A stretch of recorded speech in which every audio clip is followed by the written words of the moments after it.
Pas de plats achetés chez le traiteur, que du fait maison. C'est le texto que ma sœur a envoyé sur le groupe WhatsApp familial. Ce sont les règles. Alors, je suis restée chez moi. À 20h, le soir du réveillon de Noël, alors que j'étais sur mon canapé en jogging, en train de finir un bol de bœuf bourguignon réchauffé, mon téléphone s'est allumé avec un nouveau message de mon père. Elle est où la dinde? C'est toi qui devais l'amener. J'ai fixé l'écran une seconde, pris une lente inspiration, et j'ai tapé en réponse. Je croyais que les plats du traiteur n'étaient pas autorisés. Puis j'ai posé mon téléphone face contre table et j'ai écouté le silence de mon appartement au lieu du chaos que je savais en train d'exploser à l'autre bout du fil. Salut Reddit. Je m'appelle Antoine. J'ai 36 ans, je suis médecin généraliste dans une ville de taille moyenne, disons comme Lyon. Je travaille dans un grand pôle de santé rattaché à un hôpital. Je fais en moyenne 60 heures par semaine, plus quand l'épidémie de grippe frappe et que toute la ville se souvient soudainement qu'elle a un médecin.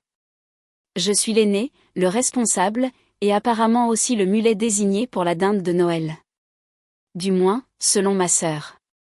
Je raconte cette histoire maintenant parce que ma mère a déjà commencé à laisser entendre qu'il faudrait arranger les choses pour l'année prochaine et nous réunir à nouveau en famille. Et je me rends compte que je ne suis pas intéressée par un retour à la version de « réunis » où mon temps est jetable et mes limites sont facultatives. Au quotidien, ma vie ressemble à celle d'un médecin normal qui ne joue pas dans une série télé. Mes matinées commencent avec un café dans un mug de voyage qui vit dans ma voiture, 20 minutes de bouchon sur le périphérique, et une salle d'attente pleine de gens qui ne pensaient pas que c'était urgent jusqu'à ce qu'ils n'arrivent plus à respirer. Je partage mon temps entre les consultations, la saisie dans notre dossier patient informatisé sous des néons impitoyables, et être la personne que les infirmières attrapent quand la tension ou la glycémie de quelqu'un atteint des sommets terrifiants. Mon téléphone vibre constamment avec des messages sur Doctolib. Bonjour docteur, cette éruption cutanée est-elle normale? Est-ce que je peux boire de l'alcool avec ce médicament? J'ai oublié de vous parler de ça lors de mon dernier rendez-vous. Et puis il y a mon deuxième travail non officiel, être la hotline médicale personnelle et le système de survie de ma famille. Mes parents m'ont eu assez jeune. J'ai 36 ans. Ma sœur Sophie en a 32. Notre mère est une ancienne institutrice à la retraite. Notre père travaillait comme agent technique dans les collèges du département jusqu'à ce qu'il ait une petite crise cardiaque il y a 5 ans et passe à temps partiel. Nous avons grandi dans un petit pavillon de banlieue où l'on pouvait sentir le dîner depuis n'importe quelle pièce, où nous mangions à table tous les soirs et où le temps en famille n'était pas une option. Sophie a toujours été l'artiste. Elle a épousé son copain de fac, Guillaume, qui est commercial pour une entreprise de boissons régionale. Et maintenant, elle est mère au foyer avec 2 enfants et un compte Instagram qui ressemble à un catalogue maison du monde qui aurait explosé sur le thème de Noël. Selon mes parents, elle est si créative, si occupée avec les enfants, et une hôtesse si naturelle. Moi, je suis celui qui a déménagé, fait de longues études de médecine, accumulé des prêts étudiants, et qui gagne maintenant bien sa vie. Selon tous ceux qui ne voient pas mes relevés de compte, en langage familial, Antoine peut s'en occuper. Ça couvre tout, de conduire mes parents à leurs examens médicaux à payer la totalité des courses, puisque tu gagnes plus. Cette dynamique n'est pas apparue du jour au lendemain. Elle s'est construite au fil des ans, en 1000 petites scènes. Il y a eu cette fois, il y a 5 ans, quand papa a eu sa crise cardiaque. Il a ignoré sa douleur thoracique pendant 3 heures parce qu'il ne voulait déranger personne, jusqu'à ce que maman m'appelle en panique. J'étais au cabinet, encore en blouse blanche. J'ai fermé mon ordinateur, dit à l'assistante médicale de décaler mes patients de l'après-midi, et j'ai conduit trop vite pour les amener aux urgences. Je suis restée à côté du lit, traduisant le jargon des cardiologues en français simple, argumentant gentiment mais fermement quand un interne a essayé de le faire sortir trop tôt. J'ai dormi sur une chaise visiteur en plastique qui me sciait le dos, sursautant à chaque bip d'un moniteur. Quand il s'est stabilisé, maman m'a serré dans ses bras et a dit « Qu'est-ce qu'on ferait sans toi ?» Puis elle s'est tournée vers Sophie et a dit « Tu as été si courageuse, ma chérie, de garder les enfants calmes pendant tout ce temps. » Plus tard, quand ils ont voulu mettre à jour leur testament, devinez à qui ils ont demandé de jeter un œil au papier? Pas un notaire, non. Moi, parce que, tu es médecin, tu connais ces choses-là. Je leur ai dit que je n'étais pas notaire. J'ai suggéré qu'ils consultent un vrai professionnel du droit. Ils ont hoché la tête, m'ont ignoré, puis m'ont quand même transféré les brouillons en demandant « ça a l'air correct ?» J'ai fini par passer un samedi après-midi à lire du jargon juridique et à faire une liste à puces des questions qu'ils devraient poser à un vrai notaire. Ils m'ont remercié en disant « Sophie s'est assise avec nous pendant des heures pour examiner nos options. Elle s'est vraiment investie. » Les fêtes avaient leur propre schéma. Sophie adorait recevoir, en théorie, mais l'exécution me retombait généralement dessus. Un Noël, il y a 3 ans, j'étais de garde jusqu'à 6 heures du matin pour les admissions à l'hôpital. J'ai dormi 2 heures, puis j'ai conduit 1 heure jusqu'à la maison de mes parents avec 3 bûches de Noël que j'avais payées chez un pâtissier, car il n'y avait aucune chance que je fasse quoi que ce soit à la main après cette nuit-là. Quand je suis entrée, épuisée et sentant légèrement le désinfectant hospitalier, maman m'a pris dans ses bras et a dit « Dieu merci, tu es là. Tu peux retourner vite fait chercher des boissons ?» Sophie a oublié le champomis, et il n'y a pas de glaçons non plus. J'ai fait demi-tour et je suis ressortie. Au dîner, maman n'arrêtait pas de dire à tout le monde comment Sophie avait tout organisé, tandis que Sophie faisait un vague geste vers la table en disant « c'était un travail d'équipe ». En pratique, l'équipe, c'était moi, ma carte de crédit, et une urgence, poulet rôti du marché, que j'avais géré pendant qu'elle arrangeait des centres de table avec des branches de houx. L'argent avait aussi tendance à devenir ma responsabilité. Quand Sophie et Guillaume ont voulu acheter leur maison, mes parents m'ont appelé. On pense à les aider pour l'apport, a dit papa, la voix soigneusement détachée. Tu sais comme c'est dur pour les jeunes familles de nos jours. À ce moment-là, j'avais 32 ans, je vivais dans un petit appartement avec des meubles de récupération, je travaillais plus de 60 heures par semaine et j'envoyais une part importante de mon salaire dans le trou noir de mes prêts étudiants. Mais dans leur esprit, Sophie et Guillaume étaient là, jeune famille, et j'étais le célibataire financièrement stable aux ressources illimitées. Ils ne m'ont pas vraiment demandé d'argent. Pas cette fois-là. Ils m'ont juste demandé de regarder leurs chiffres pour s'assurer que ça tenait la route. J'ai souligné que leur épargne retraite était mince. J'ai suggéré qu'ils aident un peu, mais pas au point de mettre en péril leur propre stabilité. Maman a froncé les sourcils et a dit « Toi, c'est différent, Antoine. Tu n'as pas de famille à charge. » Traduction, tes futurs enfants hypothétiques ne comptent pas. Les siens, si. Avance rapide jusqu'à l'automne dernier. Les décorations d'Halloween étaient à peine rangées que le groupe WhatsApp, Noël Famille Dupont 2023, s'est animé. Oui, ce sont mes parents qui l'ont nommé. Oui, ils ont utilisé l'emoji du sapin. Maman a commencé. Salut mes amours. Planifions Noël tôt cette année pour que tout ne me retombe pas dessus. Je suis trop vieille pour tout cuisiner. Ah. Sophie a répondu en quelques minutes. Je pensais qu'on pourrait le faire chez papa et maman encore, pour que les enfants gardent leur routine. Je m'occupe de la déco et du dessert. On devrait se répartir la nourriture pour que ce soit juste. J'étais entre 2 patients, lisant ça sur mon téléphone pendant que mon infirmière préparait la salle d'examen suivante. J'ai tapé, je veux bien aider, mais j'ai une grosse semaine de travail. 60 heures minimum. Je peux apporter quelque chose, mais il faut que ce soit réaliste. Je pourrais peut-être prendre des accompagnements chez le traiteur. Sophie a répondu quasi instantanément. Je pouvais imaginer ses pouces volés, un froncement de sourcils légèrement offensé déjà en formation. En fait, a-t-elle écrit, Guillaume et moi on en parlait, et on veut vraiment bien faire les choses cette année. Pas de plats achetés, que du fait maison. C'est tellement plus spécial. Ce sont les règles. Elle a ajouté un smiley, comme si ça adoucissait le tout. J'ai fixé ce sont les règles, pendant que mon cerveau faisait ce truc de colère silencieuse qui mijote. L'infirmière a ouvert la porte pour faire entrer mon prochain patient et j'ai rangé mon téléphone, mais les mots sont restés. Ce soir-là, après une journée de 10 heures et 1 heure de trajet à cause d'un accrochage sur le périphérique, je suis rentrée dans mon appartement sombre et j'ai réchauffé des restes. Puis j'ai rouvert la conversation. Maman, je trouve que c'est une idée adorable. Tout le monde peut faire quelque chose avec le cœur. Je ferai la purée et les haricots verts, peut-être des petits pains. Et toi, Antoine? J'ai tapé, Effacer, retaper. Finalement, j'ai écrit, je travaille de 7h à 19h du lundi au mercredi cette semaine-là, et je suis de garde le mercredi soir. De manière réaliste, je ne peux rien faire qui demande des heures en cuisine. Je suis content de payer pour une dinde de haute qualité ou des accompagnements d'un bon traiteur. C'est délicieux, et ça soutient les commerces locaux. Sophie, mais ça revient à tricher, non? On a tous des vies bien remplies. Tout le monde peut mettre la main à la pâte. Guillaume est intervenu pour une fois. Ouais, mec. C'est juste un repas. C'est la famille. Juste un repas, m'a frappé de plein fouet. J'ai pensé à tous les « juste » qu'il m'avait balancés au fil des ans. Juste aller chercher maman à son rendez-vous. Juste passer réparer l'ordinateur de papa. Juste regarder cette éruption sur le petit.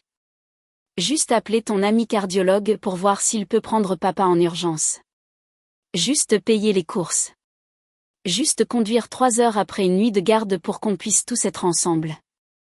Maman, si Sophie s'occupe du dessert et moi des accompagnements, peut-être que tu pourrais prendre la dinde, Antoine. Tu es si organisé. Tu trouveras bien une solution. Et voilà. Le plat principal. J'ai tapé, donc, je suis censé travailler 12 heures par jour et aussi cuisiner une dinde entière de A à Z. Quand exactement suis-je censé faire ça? La bulle de texte de Sophie est apparue immédiatement. Tu peux la préparer la veille. Les gens le font tout le temps. Tu es célibataire. Tu n'as pas à jongler avec les enfants, toi. C'était direct, d'une manière qu'elle masquait habituellement, et ça atterrit exactement comme elle le voulait. Ton temps a moins de valeur parce que tu n'as ni femme ni enfant. Je me suis éloignée du téléphone. J'ai fait ma vaisselle. J'ai pris une douche qui a finalement détendu la tension dans mes épaules. Puis je me suis assis sur mon lit, en serviette, et j'ai relu toute la conversation depuis le début. Maman est trop vieille pour tout cuisiner. Sophie, que du fait maison. Ce sont les règles. L'hypothèse que le médecin qui tourne déjà sur les réserves peut simplement ajouter comme par magie plusieurs heures de cuisine à une semaine où la moitié de la ville sera malade et essaiera d'obtenir des rendez-vous de dernière minute. Le truc, c'est que j'adore Noël. J'aime la nourriture, les odeurs, les petits rituels de la découpe et du service. Mais j'ai commencé à détester la personne que je deviens dans cette maison. Fatigué, plein de ressentiments, faisant discrètement tout ce qui est nécessaire pendant que tout le monde parle plus fort que moi. J'ai réalisé qu'il ne changerait rien si je ne le faisais pas. Alors j'ai pris une décision qui, pour moi, semblait énorme et qui, pour tous les autres, s'est apparemment apparentée à une trahison. J'ai tapé, je vais être très clair. Je ne peux pas me charger de cuisiner une dinde de A à Z cette année. Je suis prêt à apporter un plat principal ou des accompagnements achetés chez un traiteur. Si ce n'est pas acceptable, je passerai mon tour cette année et nous ferons quelque chose une autre fois. Puis j'ai posé mon téléphone et je suis allée me coucher. Ils n'ont pas répondu cette nuit-là. Le lendemain matin, entre 2 patients, j'ai vérifié. J'avais 3 nouveaux messages. Maman, ne soyons pas mélodramatiques, mon chéri. On essaie juste de rendre ça spécial. Sophie, on doit tous faire un petit sacrifice pour la famille. Maman fait les accompagnements. Je fais le dessert. Tu fais la dinde. C'est comme ça que ça a toujours fonctionné. On ne te demande pas la lune. Guillaume, si tu t'organises à l'avance, ce n'est pas si compliqué. J'ai fixé c'est comme ça que ça a toujours fonctionné. Ouais, c'était bien ça le problème. J'ai écrit, je ne suis pas mélodramatique. Je n'ai littéralement pas les heures nécessaires pour cuisiner une volaille en toute sécurité cette semaine-là sans perdre un sommeil dont j'ai absolument besoin. J'ai offert un compromis. Je paie pour une dinde de qualité déjà préparée. Vous avez dit non. Je vous expose ma limite. Je ne ferai pas de dinde maison. Si c'est une condition non négociable, je ne viendrai pas, Sophie l'a laissé en lu. Maman a envoyé un emoji pouce levé, ce qui dans notre famille est un code pour « je ne participe pas à cette discussion ». Quelques jours plus tard, maman m'a appelé. Antoine, a-t-elle dit, sans même un bonjour. Je pouvais entendre la radio murmurer en fond. Pourquoi es-tu si rigide à ce sujet? Ta sœur prépare ça depuis des semaines. Elle prépare quoi? Ai-je demandé. Un repas où elle fixe les règles et où je fais le gros du travail. Ce n'est pas juste, a dit maman. Elle a les enfants. Tu sais le travail que c'est. Tout ce qu'on te demande, c'est une dinde. Maman, ce n'est pas une dinde, ai-je dit, en gardant ma voix calme. Ce sont des heures de course, de préparation, de cuisson, de repos, de transport. Pendant une semaine où je suis déjà responsable de la santé de dizaines de personnes. J'ai proposé de payer pour une volaille entièrement cuite d'un endroit qui fait probablement un meilleur travail que moi. Vous avez décidé que ça ne comptait pas, tu ramènes toujours tout au travail, a-t-elle dit, avec cette pointe familière dans la voix. La famille devrait passer avant tout. J'ai mis la famille en premier quand j'ai dormi sur une chaise d'hôpital pendant la crise cardiaque de papa, ai-je dit doucement. J'ai mis la famille en premier quand j'ai conduit 3 heures sans dormir pour être là à Noël après une nuit de garde. Mais le fait que je pose une limite raisonnable ne signifie pas que je ne m'en soucie plus. Ça signifie que je suis humain. Elle a soupiré. Je ne veux juste pas qu'ils se sentent abandonnés. Alors ne les abandonnez pas, ai-je dit. Cuisinez une dinde plus petite, demandez à Sophie de le faire, commandez des pizzas. Mais je ne suis pas le méchant parce que je ne fais pas ce que je ne peux littéralement pas faire en toute sécurité. Nous avons tourné en rond un moment jusqu'à ce qu'elle dise, eh bien, j'espère que tu y réfléchiras, et qu'elle raccroche. J'y ai réfléchi. J'y ai pensé en écoutant des poumons siffler et des cœurs murmurer. J'y ai pensé en renouvelant des ordonnances pour des gens dont le niveau de stress était en train de les tuer. Et j'ai réalisé que si je cédais encore, j'enseignerais à ma famille que mon « non » est négociable s'il me culpabilise assez fort. Alors je m'y suis tenue. En coulisses, je me suis assurée d'avoir un endroit où aller. Un de mes amis, Alexandre, un autre médecin de mon cabinet, organise ce qu'il appelle le « Noël des éclopés » chaque année pour les collègues qui ne peuvent pas voyager ou n'ont pas de famille à proximité. Quand je lui ai raconté la situation, il a juste secoué la tête et dit « Mec, ma cousine m'a fait le même coup pour le nouvel an. Tu viens ici, c'est non négociable. » La semaine de Noël a été un véritable choc. Le lundi était bondé de patients essayant de se faufiler juste avant les fêtes. Le mardi n'était pas mieux. Le mercredi, j'étais de garde et j'ai fini par rester tard pour admettre un homme âgé avec une pneumonie, dont la fille n'arrêtait pas de s'excuser de gâcher mes fêtes pendant que je lui disais calmement que c'était littéralement mon travail. Au moment où ma garde s'est terminée le jeudi après-midi, j'étais épuisé mais étrangement léger. J'ai traversé des quartiers pleins de voitures garées dans les allées, apercevant des tables et des gens en passant. J'ai mis mon bœuf bourguignon au micro-ondes, enfilé un jogging, et j'ai texté Alexandre. J'arrive dans 1 heure. Puis j'ai vérifié le groupe familial. Maman avait envoyé quelques messages joyeux ce matin-là. Joyeux Noël mes amours. Photo de son chemin de table. Photo des enfants de Sophie tenant des dindes en papier de construction. Aucune mention de moi. Personne n'avait posé de questions sur la dinde. Personne n'avait dit, alors, c'est quoi le plan? Il supposait soit que j'avais cédé, soit que l'univers fournirait une volaille d'une manière ou d'une autre. À 19 heures, mon téléphone a sonné. Maman. J'ai laissé sonner jusqu'au répondeur. J'étais à mi-chemin de préparer les boîtes que j'avais promis d'apporter chez Alexandre. Une bûche pâtissière achetée et un sachet de mâche. Zéro culpabilité. À 20h03, mon écran s'est allumé avec le message de papa. Elle est où la dinde? C'est toi qui devais l'amener. J'ai ri, en fait. Ce n'était pas méchant. C'était ce rire surpris, légèrement hystérique, qu'on a quand les gens refusent absolument de voir la réalité en face. J'ai répondu par texto, je croyais que les plats du traiteur n'étaient pas autorisés. Il a répondu presque instantanément. On pensait que tu la préparais. Tout le monde est là, on attend. Le four est prêt. J'ai tapé, je vous ai dit plusieurs fois que je ne cuisinerais pas de dinde. J'ai proposé d'en acheter une. Vous avez refusé. J'ai pris d'autres dispositions. La bulle de texte est apparue, a disparu, est réapparue. Puis l'appel est venu de maman. Puis de Sophie. Puis de papa à nouveau. J'ai coupé la sonnerie, glissé le téléphone dans la poche de ma veste et je suis partie chez Alexandre. Chez lui, il y avait une dizaine de personnes, des infirmières, un kiné-respi, une pharmacienne, quelques internes. Le salon sentait la dinde rôtie et la farce, et il y avait un match de foot qui bourdonnait en fond sonore que personne ne regardait vraiment. La femme d'Alexandre m'a mis un verre dans la main et a dit, les règles sont, pas le droit de parler de travail pendant 30 minutes. Après ça, tu peux vider ton sac autant que tu veux. Ce n'est qu'après le dessert, quand la conversation était passée à des histoires de patients ridicules et des désastres de voyage, que j'ai à nouveau vérifié mon téléphone. Un mur de messages m'attendait. Maman, je n'arrive pas à croire que tu nous aies fait ça. On n'a pas de plat principal. Tout le monde est déçu.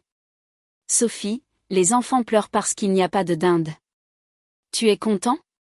Tu as gâché Noël pour une question de principe. Guillaume, pas cool, mec. Tu aurais au moins pu nous prévenir que tu étais sérieux. Papa, ce n'est pas comme ça qu'on t'a élevé. Quelques membres de la famille élargie s'en étaient mêlés aussi. Tante Martine, qu'est-ce qui se passe chez vous? Ta mère a l'air bouleversée. Cousin Mathieu, waouh, mec. Un peu extrême, non? J'ai remonté la conversation juste pour être sûr que je n'avais pas halluciné en écrivant ma limite. Non, c'était bien là. Plusieurs fois. Je ne ferai pas de dinde maison. Si c'est une condition non négociable, je ne viendrai pas, j'ai pris des captures d'écran, non pas pour les posters quelque part, juste pour me rappeler que je ne perdais pas la tête. Plus tard dans la nuit, quand je suis rentrée dans mon appartement silencieux avec le bourdonnement de mon vieux frigo, j'ai rappelé mon père. Il a décroché à la première sonnerie, il a dit, sans bonjour, tu penses que tu as fait passer ton message? Je n'essayais pas de faire passer un message, ai-je dit. Je vous ai dit ce que je pouvais et ne pouvais pas faire. Vous avez tous choisi de l'ignorer. Tu nous as laissés en plan, a-t-il dit. Ta mère était humiliée. Sophie a tellement travaillé sur tout le reste. Papa, ai-je dit, en gardant ma voix égale. Qu'est-ce qui empêchait exactement Sophie ou toi d'acheter une dinde hier ou ce matin, ou d'en faire une vous-même? Silence. Après un instant, il a dit, on pensait que tu ferais comme d'habitude. Exactement, ai-je dit. C'est bien ça, le problème. Il a soupiré, l'air sifflant légèrement entre ses dents de devant. Tu sais que ta mère vit pour ses fêtes. Je sais, ai-je dit. Et je ne suis pas responsable de toutes les pièces mobiles nécessaires pour qu'elles aient lieu. J'ai un travail exigeant. J'ai donné une alternative raisonnable. Vous l'avez tous refusé. Vous n'aviez pas de dinde parce que vous avez décidé que mon temps et mes limites comptaient moins que l'esthétique de Sophie. Ce n'est pas juste pour ta sœur. Ce qui n'est pas juste, l'ai-je coupé doucement, c'est de s'attendre à ce que je fonctionne comme votre chef personnel, chauffeur, soutien financier et médecin de garde tout en traitant chaque non comme une attaque personnelle. Je ne peux plus le faire. Je ne le ferai plus. Il est resté silencieux un long moment.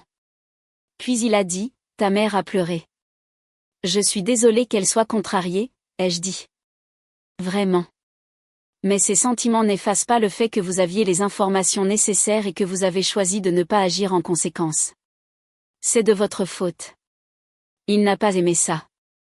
Nous avons terminé l'appel non pas en raccrochant brutalement, mais avec ce silence lourd et déçu que les parents déploient quand ils pensent vous donner une leçon.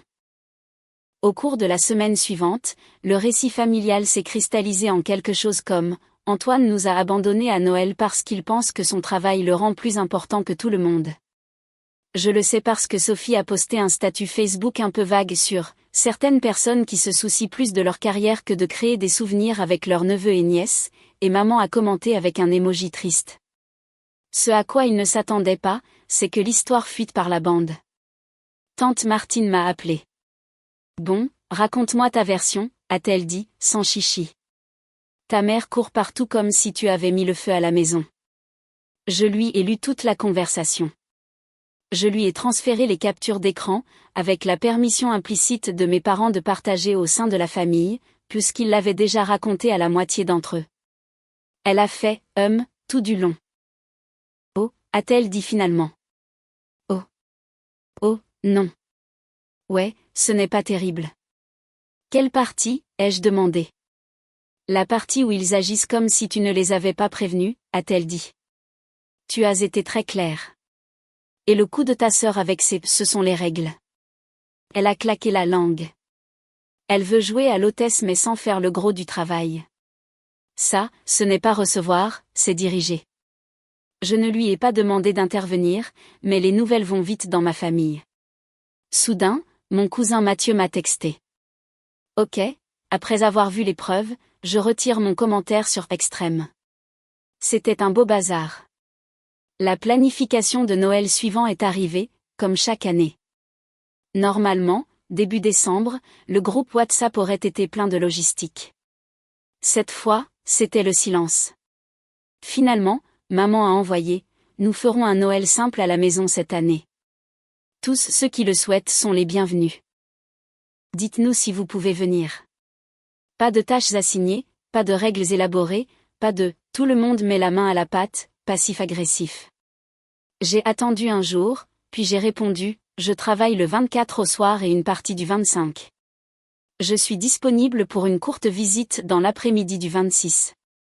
Je serai heureux d'apporter un dessert de la pâtisserie. » Personne n'a dit que du fait maison cette fois. Quand je suis arrivée le 26 avec un gâteau au chocolat d'une bonne adresse locale, l'atmosphère était délicate. Maman s'affairait avec les tasses à café. Papa parlait de football pour meubler. Sophie était plus silencieuse que d'habitude, réarrangeant le papier cadeau et s'assurant que tout le monde remarquait les pyjamas assortis des enfants. À un moment, elle m'a pris à part dans le couloir. « Tu m'as vraiment blessée », a-t-elle dit, les bras croisés. Les enfants n'ont pas compris pourquoi tonton Antoine n'était pas là. Ils n'arrêtaient pas de demander. Je suis désolée qu'ils aient été déçus, ai-je dit. Leur as-tu dit la vérité? Elle a froncé les sourcils. Que tu as refusé d'apporter la dinde? Non, je ne pensais pas que ça aiderait.